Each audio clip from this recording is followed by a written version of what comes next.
Hello students, very good evening to all of you students. जैसा कि आप सब लोग जो है जो हमारी जो लाइव क्लास चल रही थी उसके अंदर आपको थोड़ा सा प्रॉब्लम आ रही थी।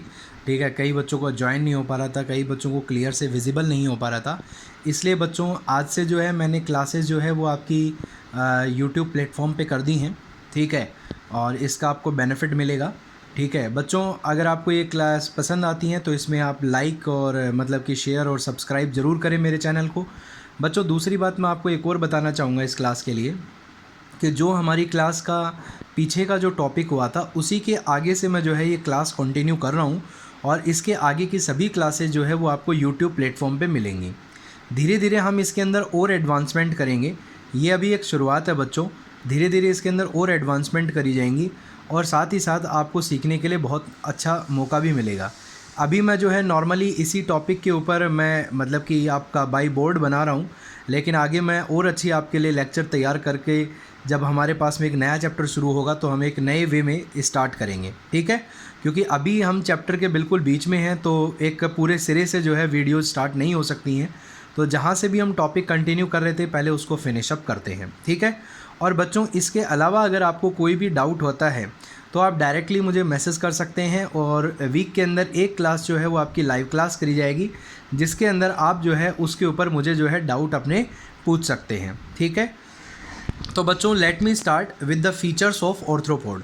बच्चों यहाँ पे कंटिन्यूड लिखा गया है, यानी कि जो हमने पिछली क्लास में पढ़ा था उसी को हम आगे कंटिन्यू करेंगे। और इस क्लास में आप जो है ये आपके पास में रिकॉर्डेड रहेगा और आप जो है इसको जब मर्जी आगे और पीछे करके चीज़ों को देख भी सकते हैं। देखिएगा बच्चों, यहाँ पर आपके सामने लिखा गया है एंडोक्राइन ग्लैंड। देखो बच्चों, मैंने आपको पिछली क्लास में बताया था कि कुछ ऑर्थ्रोपोडा, बहुत सारे ऑर्थ्रोपोडा के अंदर क्या होती हैं कि कुछ एंडोक्राइन ग्लैंड्स भी पाई जाती हैं। बेटा एंडोक्राइन ग्लैंड्स क्या होती हैं? एंडो का मतलब होता है विदिन, यानी किसी चीज़ के अंदर, और क्राइन का मतलब होता है सिक्रीशन, यानी जब ये कोई भी ग्लैंड जब अपना सिक्रीशन देती है कोई विदिन किसी चीज़ के तो उसको हम क्या कहेंगे? एंडोक्राइन ग्लैंड कहेंगे। और आपको ये बात पता है कि एंडोक्राइन ग्लैंड जो होती हैं वो आपकी डक्टलेस ग्लैंड होती हैं, यानी उनके अंदर कोई भी डक्ट आपकी नहीं पाई जाती।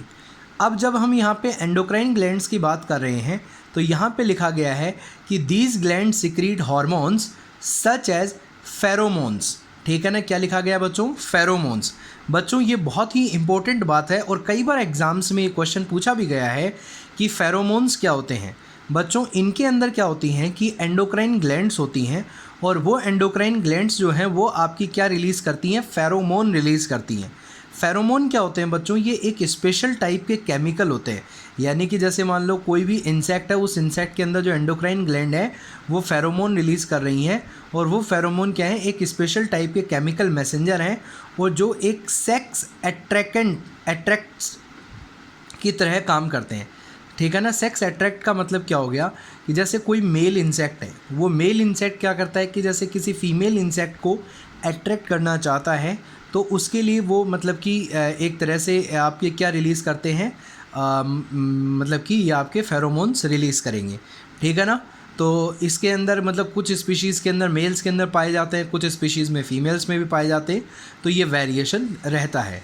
ठीक है ना, फॉर एग्ज़ाम्पल जैसे मतलब कि डिफरेंट ऑर्गेनिज़म क्या करते हैं कि अपने मतलब कि पार्टनर को अट्रैक्ट करने के लिए डिफरेंट फीचर्स जो है वो एनिमल्स शो करते हैं।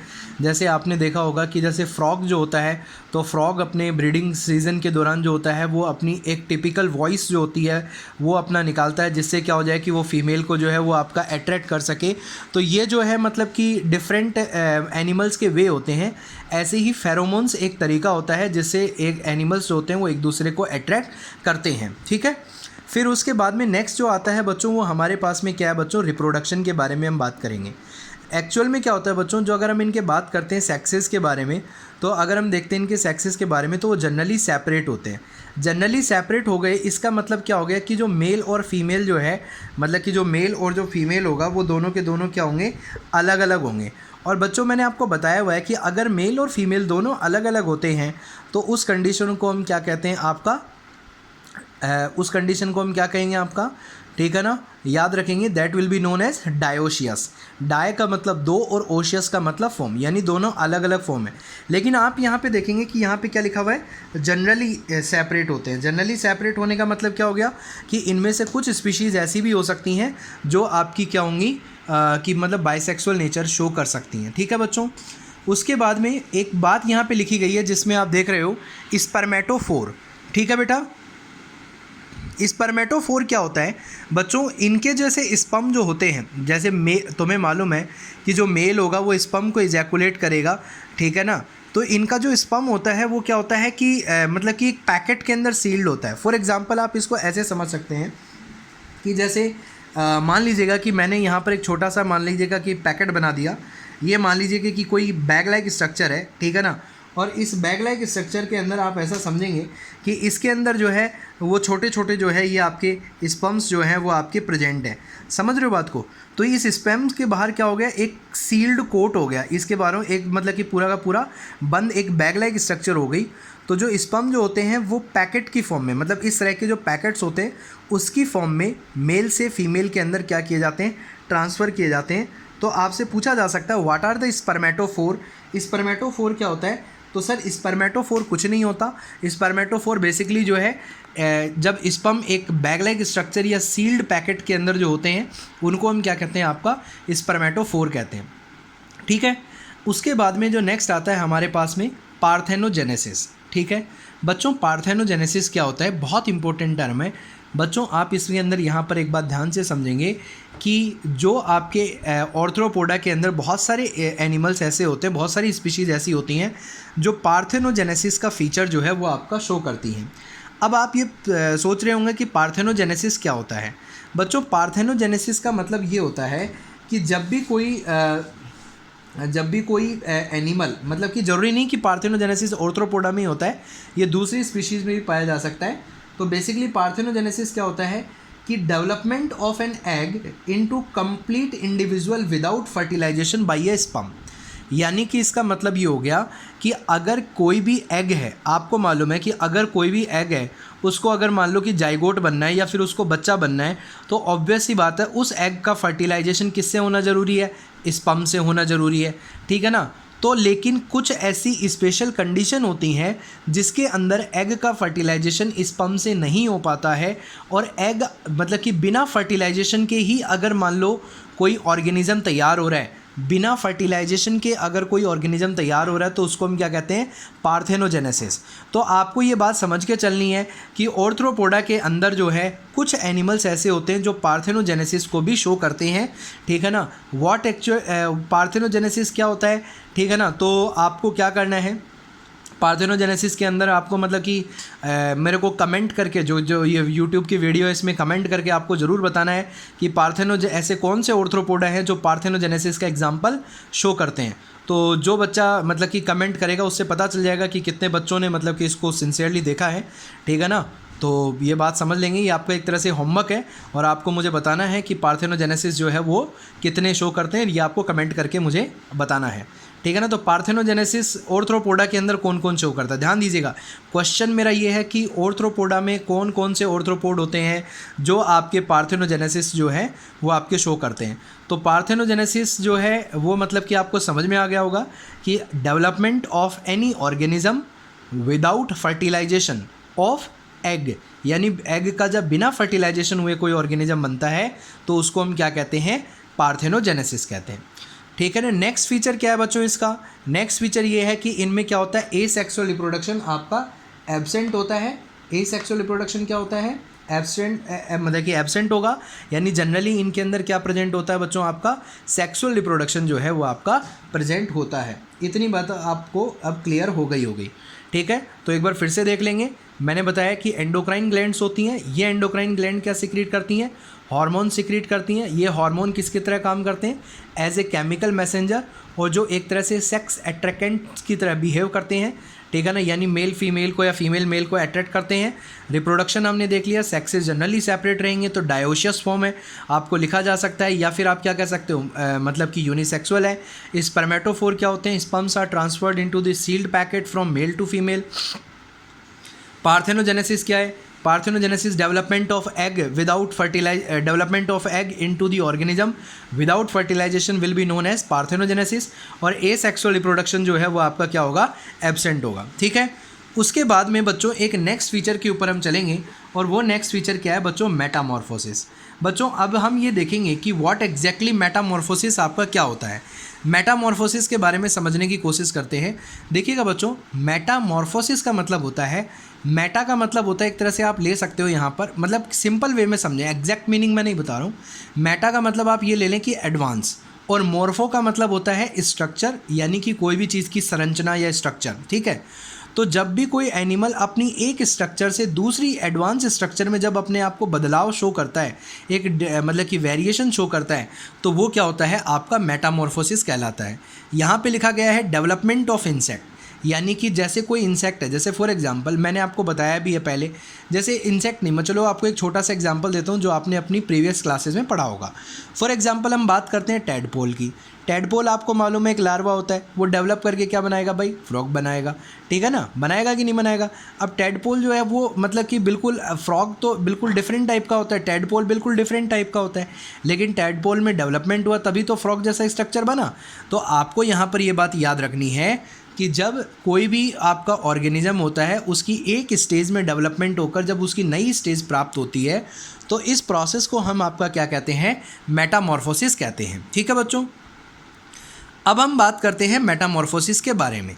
देखिएगा, जब हम ऑर्थ्रोपोडा के केस में जब हम मेटामॉर्फोसिस को डिस्कस करते हैं, तो बच्चों आप यहाँ पर ये समझेंगे कि यहाँ पर मेटामॉर्फोसिस जो होता है वो 4 प्रकार का होता है, और इससे बहुत अच्छे सवाल बनते हैं भी हैं, और जो आपके नीट में पूछे जा सकते हैं। ठीक है बच्चों, तो सबसे पहले हम बात करेंगे किसके बारे में, मेटामॉर्फोसिस का पहला टाइप, जिसका नाम है क्या, कंप्लीट मेटामॉर्फोसिस। ठीक है, क्या नाम लिखा हुआ है बच्चों, कंप्लीट मेटामॉर्फोसिस। कंप्लीट मेटामॉर्फोसिस का मतलब क्या हो गया, आप यहाँ पे देख सकते हैं। कंप्लीट का मतलब यहाँ पे हम लेके चलेंगे क्या, होलो। होलो का मतलब क्या हो गया, होल। होल मतलब कंप्लीट, और मेटाबोलस का मतलब क्या हो गया, मेटामॉर्फोसिस। तो कंप्लीट मेटामॉर्फोसिस को बेटा एक दूसरे नाम होलो मेटाबोलस के नाम से भी शो किया जा सकता है। समझ में आ गई बात। तो कंप्लीट मेटामॉर्फोसिस यानी होलो मेटाबोलस के नाम से भी शो किया जा सकता है, ये बात आपको यहाँ पे समझनी है। ठीक है, अब इसके एग्जाम्पल क्या क्या हो सकते हैं, कंप्लीट मेटामॉर्फोसिस कौन कौन से शो कर सकते हैं। एग्जाम में पूछा जा सकता है कि which of the following animal show the complete metamorphosis, और which of the animal are holometabolous, ये आपसे क्वेश्चन पूछा जा सकता है। तो जैसे फॉर एग्जांपल हमारे पास में बटरफ्लाई हो गई, हमारे पास में हनी बी हो गई, हमारे पास में मोथ हो गया, मॉस्क्विटो हो गया, एंड्स हो गया, वास्प हो गया, ये सारे के सारे हमें क्या करते हैं बच्चों, कंप्लीट मेटामॉर्फोसिस जो है वो आपके शो करते हैं। ठीक है ना। अब देखो यहाँ पे एक प्रोसेस लिखा हुआ है, जो प्रोसेस आप देख रहे हो, जैसे सबसे पहले क्या हुआ, एग हुआ होगा। एग का मतलब कि फर्टिलाइजेशन हुआ, उसका फर्टिलाइजेशन होने के बाद में क्या बनेगा, आपका लार्वा बन रहा है। क्या बन रहा है बच्चों, लार्वा। मतलब देखो एग में डेवलपमेंट हुआ, एग में डेवलपमेंट होने से क्या बन रहा है, लार्वा बन रहा है।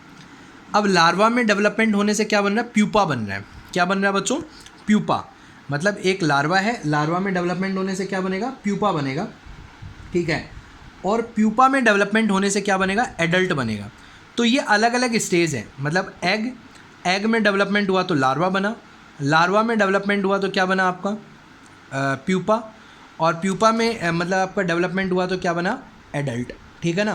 तो ये आपने देख लिया, जो आपके डिफरेंट जो है, मतलब कि आप देख ही पा रहे हो कि जब डिफरेंट टाइप के डेवलपमेंट हो रहे हैं तो आपके मतलब कि अलग अलग स्टेज आ रही हैं। जैसे एग था, लार्वा था, प्यूपा था, एडल्ट था। अब इसके बारे में बात कर लेते हैं। जैसे मान लो कोई भी एग है, एग की क्या हुई, हैचिंग हुई, जैसे अंडा टूटा तो उसमें से क्या निकला, लार्वा। अब बच्चों ये जो लार्वा जो होता है, आपको मालूम होना चाहिए कि एडल्ट से बिल्कुल कंप्लीटली डिफ़र करता है। ठीक है ना, करता है कि नहीं करता। जैसे फॉर एग्जांपल आपने देखा होगा कि आपने कई बार देखा होगा कि जो हमारे मतलब कि जैसे प्लांट, जैसे कोई भी मटर वगैरह में कोई कीड़ा वगैरह निकलता है, तो आपने देखा होगा कि कई बार अगर हम, वो क्या होता है, एक तरह से बताया जाता है कि वो प्यूपा होता है। क्या होता है, प्यूपा। और उस प्यूपा को अगर हम मतलब कि ग्रो करवाएं तो वो थोड़े दिनों बाद में बटरफ्लाई में ग्रो कर जाता है। अब आप देखो, क्या बटरफ्लाई और वो प्यूपा बिल्कुल एक है, नहीं है ना। तो उनमें डिफरेंस क्या है, उनकी स्ट्रक्चर का डिफरेंस है। तो आपको ये याद रखना है कि जो ऑर्थ्रोपोडा होते हैं उनके अंदर लार्वा, या और कहीं भी अगर आप देखोगे तो लार्वा जो होता है वो एडल्ट से कम्प्लीटली डिफ़र करता है स्ट्रक्चर के अंदर। ठीक है।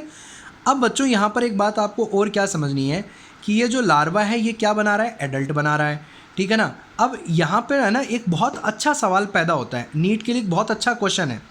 आपसे ये पूछा जा सकता है कि कौन से ऑर्गेनिज्म में लार्वा का क्या नाम होता है ऑर्थ्रोपोडा में। ये आपने पहले पढ़ा भी होगा, लेकिन मैं इसको थोड़ा और बता देता हूँ। जैसे आपसे पूछा जा सकता है, ठीक है ना, जैसे फॉर एग्जांपल मैं डिस्कस कर देता हूँ। जैसे आपने नाम सुना होगा, फॉर एग्जांपल मैं एक एग्जांपल ले लेता हूँ यहाँ पे। आपने नाम सुना होगा जैसे कैटरपिलर, ठीक है ना। कैटरपिलर जो लार्वा होता है वो किसका होता है, ठीक है ना। तो आप मुझे कमेंट बॉक्स में ज़रूर बताएंगे बच्चों, कमेंट बॉक्स में आपको ज़रूर करके बताना है, यूट्यूब के अपने कमेंट बॉक्स में ज़रूर करके बताना है कि कैटरपिलर लार्वा किसका होता है, ठीक है ना। अच्छा, कैटरपिलर लार्वा का तो आपको दो मैंने बताए हैं, एक तो आपको मुझे पार्थेनोजेनेसिस के एग्जाम्पल बताने हैं और दूसरा आपको मुझे क्या बताना है, कैटरपिलर लार्वा किस में होता है, ठीक है ना, किसका एग्जाम्पल है। ये आपको कमेंट बॉक्स में ज़रूर कमेंट करके बताना है, ठीक है ना। यही आपके लिए एक तरह का होमवर्क भी है और आपको मुझे पता भी चल जाएगा जब आप कमेंट करेंगे, ठीक है ना। तो कैटरपिलर के अंदर जो है आप यहाँ पे एक चीज़ देखेंगे। इसके अलावा जैसे अगर हम बात करते हैं, एक और कुछ एग्जाम्पल मैं आपको बता देता हूँ जो मैं डिस्कस कर देता हूँ। जैसे कैटरपिलर लार्वा तो आपको बताना ही है। दूसरा मैं नाम लिख रहा हूँ जैसे रिगलर, क्या नाम लिख रहा हूँ बच्चों, रिगलर। रिगलर लार्वा किस में पाया जाता है, तो जो रेगुलर लार्वा होता है वो याद रखेंगे किसका होता है, मॉस्क्विटो का होता है। मॉस्क्विटो के लार्वा को हम क्या कहते हैं, रेगुलर कहते हैं, ठीक है ना। मॉस्क्विटो के लार्वा को क्या कहते हैं, रेगुलर कहते हैं।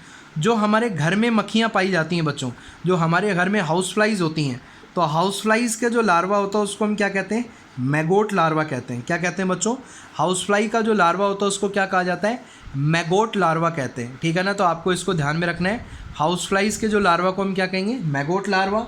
मॉस्क्विटो के लार्वा को हम क्या कहेंगे, रेगुलर लार्वा, ठीक है ना। ऐसे ही बच्चों और एग्जांपल दे देता हूँ आपको, जैसे ग्रब्स, GRUBS। ग्रब्स जो होता है वो किसका होता है, ये तो किसका याद रखना है आपको, हाउस फ्लाई। किसका याद रखना है, हाउस फ्लाइज। आप इनको नोट भी कर सकते हैं बाद में अपनी बुक में। कैटरपिलर का आपके लिए होमवर्क है ही और आपको कमेंट बॉक्स में ही बताना है बच्चों, आप ध्यान रखेंगे इस बात का। और रेगुलर लार्वा आपका किस में पाया जाता है, किस में बताया, मॉस्क्विटो में। रेगुलर किस में, मॉस्क्विटो में, ठीक है ना। ग्रब्स जो होता है ये लार्वा किसका होता है, बीटल्स का होता है, ठीक है ना। आपने क्लास 10th में भी पढ़ा होगा बीटल्स के बारे में। तो ग्रब्स लार्वा जो किस में पाया जाता है बच्चों, बीटल्स में पाया जाएगा, ठीक है। उसके बाद में और एग्जाम्पल हम ले सकते हैं क्या, यहाँ पे बिल्कुल ले सकते हैं, ठीक है ना। वो आप भी बता सकते हो उनको कमेंट बॉक्स के अंदर, ठीक है ना। अब इस लार्वा में क्या होता है, मोल्टिंग होती है, यानी लार्वा क्या होता है, थोड़ा सा चेंज करेगा और फिर किस में कन्वर्ट हो जाएगा, प्यूपा में। और प्यूपा किस में कन्वर्ट हो जाएगा, आपका एडल्ट में कन्वर्ट हो जाएगा। समझ में आ गई होगी बात आपको, एज आई होप मैं क्या समझाने की कोशिश कर रहा हूँ, ठीक है ना। तो मेटामॉर्फोसिस के अंदर हमने पहला टाइप डिस्कस कर लिया, that is the what, complete Metamorphosis, जिसके अंदर हमने देखा होलो मेटाबोलस। होलो मेटाबोलस के अंदर आपको सबको समझ में आ गया होगा, यानी बटरफ्लाइज, हनी बी, मोट, मॉस्क्विटो, आंट्स एंड वास्प, ठीक है बच्चों। उसके बाद में जो नेक्स्ट हम ले रहे हैं that is number 2, that is the incomplete Metamorphosis. Incomplete का मतलब जैसे यहाँ पे तो पूरा का पूरा कंप्लीशन हो रहा है, वैसे ये क्या होता है, इनकम्प्लीट मेटाबॉलिस, इनकम्प्लीट मेटामॉर्फोसिस है। और इनकम्प्लीट के लिए हम क्या वर्ड यूज़ कर रहे हैं, हेमी। हेमी का मतलब क्या हो जाएगा, हाफ, और मेटाबोलस मतलब कि मेटामॉर्फोसिस है, और इनकम्प्लीट है यानी कि हाफ मेटामॉर्फोसिस हो रहा है। ऐसा किस में देखने को मिलता है, ड्रैगन फ्लाइज में देखने को मिलता है। किस में देखने को मिलता है बच्चों, ड्रैगन फ्लाइज में। ड्रैगन फ्लाइज तो आपने देखी होंगी, ठीक है ना, ड्रैगन फ्लाइज में देखने को मिलता है। अब ये इनकम्प्लीट मेटामॉर्फोसिस क्या होता है, देखो इसमें क्या होता है, एग होता है, एग किस में कन्वर्ट होता है, निम्फ में। अब ये कई बार बच्चे ध्यान नहीं देते हैं, एग किस में कन्वर्ट होता है, निम्फ में, और निम्फ किस में कन्वर्ट होता है, एडल्ट में।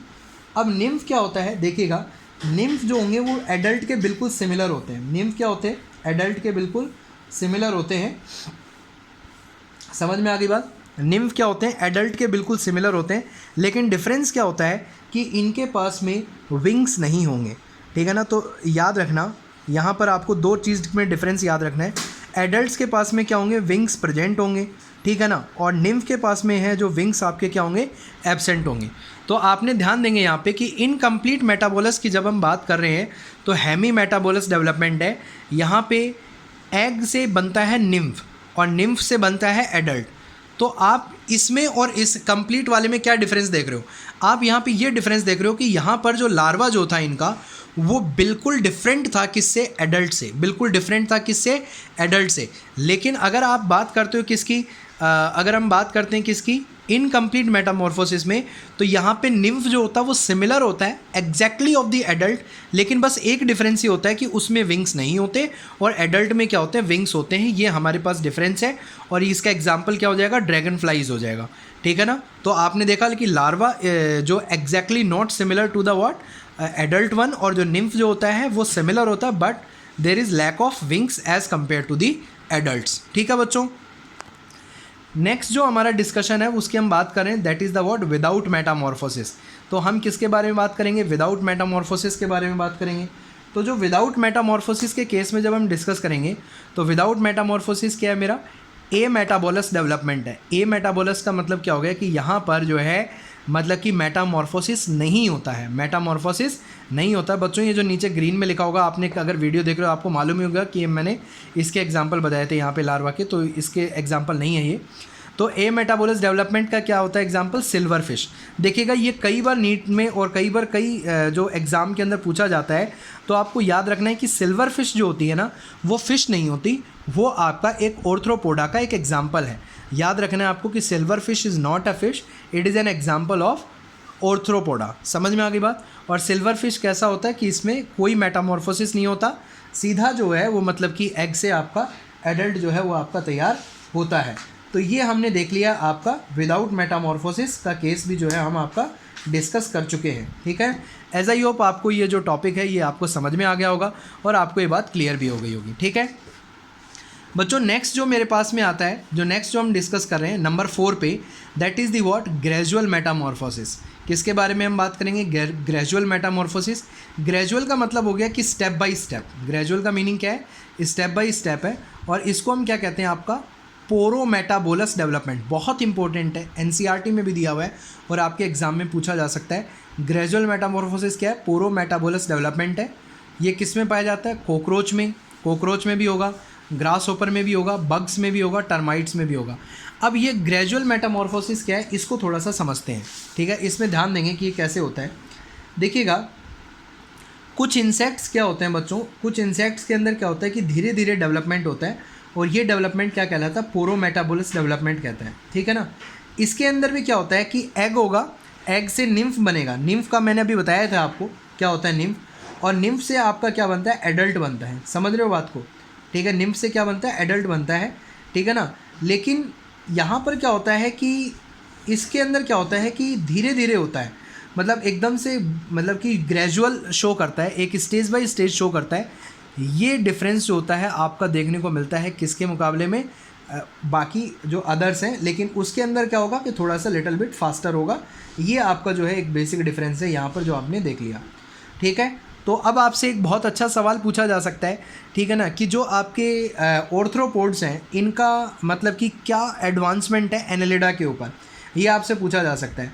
तो आपको सबसे पहली बात है कि इनके पास में डिस्टिंक्ट हेड होता है, थोरेक्स होता है, एक्सोस्केलेटन होता है, जॉइंटेड अपेंडेजेस होते हैं, स्ट्राइप्ड मसल्स होते हैं, स्पेशलाइज्ड रेस्पिरेटरी ऑर्गन है, जैसे मैंने आपको बताया बुक गिल्स, बुक लंग्स, इन सब के बारे में बताया, एंडोक्राइन ग्लैंड्स हैं, कंपाउंड आइज़ हैं। ये सारे के सारे जो हैं वो आपके किसके अंदर प्रेजेंट होते हैं, ऑर्थ्रोपोडा के अंदर आपके प्रेजेंट होते हैं, ठीक है बच्चों। इसके साथ ही साथ जो है मैंने आज की क्लास के अंदर जो है आपके ऑर्थ्रोपोडा के जितना भी डिफरेंट पार्ट था उसको मैंने डिस्कशन कर दिया है, और इसके साथ ही साथ ऑर्थ्रोपोडा के जो जनरल फीचर्स थे वो आपके फिनिशअप हो गए हैं। कल की जो हमारी क्लास होगी उसके अंदर बच्चों हम ऑर्थ्रोपोडा के डिफरेंट क्लासेस और ऑर्थ्रोपोडा के एग्जाम्पल विद ट्रिक्स जो है हम अपनी कल की क्लास के अंदर देखेंगे और उनको याद करने की कोशिश करेंगे, ठीक है बच्चों। और इसके साथ ही साथ जो नेक्स्ट हमारा फाइलम होगा यानी मोलस्का के बारे में हम हमारे डिस्कशन को स्टार्ट करेंगे, ठीक है बच्चों। आपको जो भी इस वीडियो में बताया गया था, जिन भी टॉपिक्स के अंदर कमेंट करने को, आप एज ए होमवर्क ज़रूर कमेंट करें, लाइक करें, शेयर करें और सब्सक्राइब ज़रूर करें बच्चों। Thank you for joining the lecture.